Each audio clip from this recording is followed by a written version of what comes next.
তবে আমাকে দেখে প্রচুর লোক কিন্তু জ্বলছে, অর্থাৎ আমার নিজের মানুষ প্রচুর প্রচুর জ্বলছে। তো আমি কাউকে দেখে জ্বলি না। আমি চাই সবাই উপরে উঠুক, আমি চাই সবাই সুখী হোক। যে যতই কষ্টে থাকুক না কেন, আমি সবার প্রতি আমি মানে একটা ভালো কামনা করি, যেন সবাই যেন সুখী হতে পারে কষ্ট থেকে, ঠিক আছে? তো যারা যারা কষ্ট করে তারা তারা বুঝে, কারণ আমি প্রচুর কষ্ট করেছি, আমি বুঝি যে কষ্টের জীবনগুলো কীভাবে কাটে। তো কিন্তু জানি না, জানি না কেন যে আমাকে দেখে এত হিংসা আর এত জ্বলন, মানে কি বলবো, মানে লঙ্কা থেকেও বেশি আমাকে দেখে জ্বলে, ঠিক আছে? তো আমি চাই তারা আরও জ্বলুক, তারা জ্বলুক। তো সবাইকে দেখে কিন্তু সবাই জ্বলে না, সবার উপরে কিন্তু সবাই হিংসা করে না, সবাইকে কিন্তু সবাই ভালোবাসে না।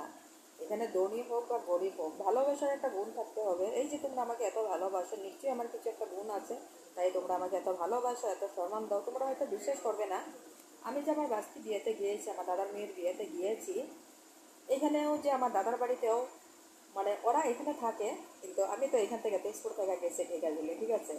কিন্তু ওইখানে এত লোক, কিন্তু একটা মানুষ আমাকে না জিজ্ঞাসা কোনো কাজ করে নাই।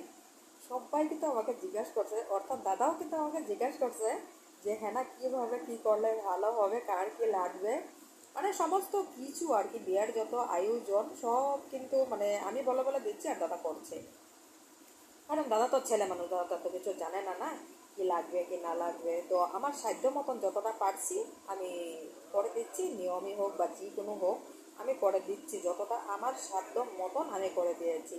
কিন্তু এত সম্মান আমি পেয়েছি যে আমি তোমাদেরকে বলে বোঝাতে পারবো না, কারণ আমি ভিডিও করতে পারি নাই, সব ভিডিও করতে পারি নাই, কিছু কিছু করেছি আর কিছু করতে পারি নাই, কারণ সব মানে আমার মানে সবই মানে সবাই মানে আমাকে জিজ্ঞেস করে করে করছে, ঠিক আছে?